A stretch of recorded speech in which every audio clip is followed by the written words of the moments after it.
Hey, I just want to say thank you for tuning in, and I hope that you have a wonderful Thanksgiving and that the Lord begins to stir up in you affections for Himself as you begin to prepare your heart for celebrating the birth of Christ at the end of December here. And we are excited as we look forward to this coming Sunday as Rick Lorenzen, who we just installed as our missions deacon, and we're excited about how the Lord is going to use and the heart that the Lord has provided Rick and even his background, that he was a pastor for 30 plus years, and now we get the privilege of seeing him serve here in our context as a deacon of missions.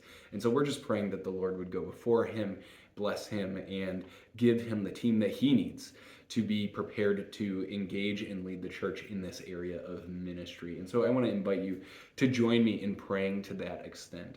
As we look forward to this Sunday, we're also going to have our new bulletin released, and we are excited to hear from Dave Letourneau as he shares a little bit about his story, and then he'll have a video testimony on December 22nd that we're looking forward to hearing more about exactly what he's talking about in his story in the bulletin. And so we want to encourage you to pick up a bulletin as you come in.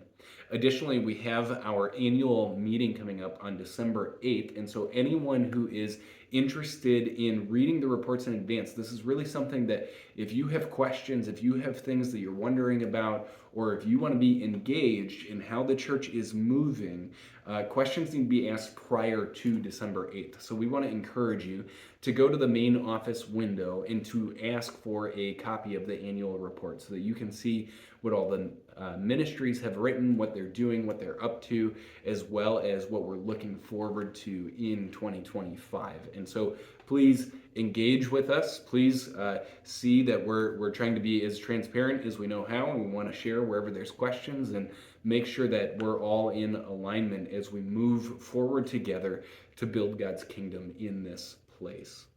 And then we're going to have our new series starting a week from Sunday. Rick is going to be sharing this week about what it means to love the Lord and building a life of loving the Lord.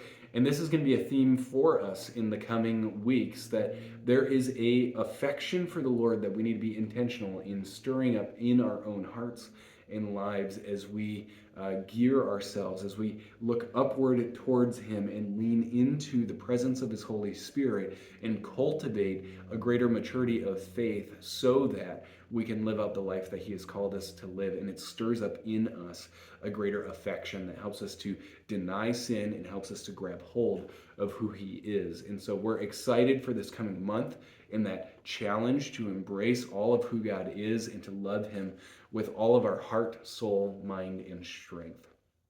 I want to close by just sharing this word with you from 1 John. It's 1 John chapter 2, starting in verse 5, and it says this: "But whoever keeps his word, in him truly the love of God is perfected. By this we may know that we are in him. Whoever says he abides in him ought to walk in the same way in which he walked." And so what we see is, if you're wondering, how do I stir up my affection for him? How can I be purposeful in this season where I'm preparing my heart, I'm preparing my posture before the Lord to joyfully celebrate the coming of Jesus? To not let this just be a dull experience because I've heard it before, because I know the story, but a intentional point of leaning in to what God has done for you and for me and what He offers to any who would come to Him. So how do we stir up our affections? How are we purposeful about engaging Him?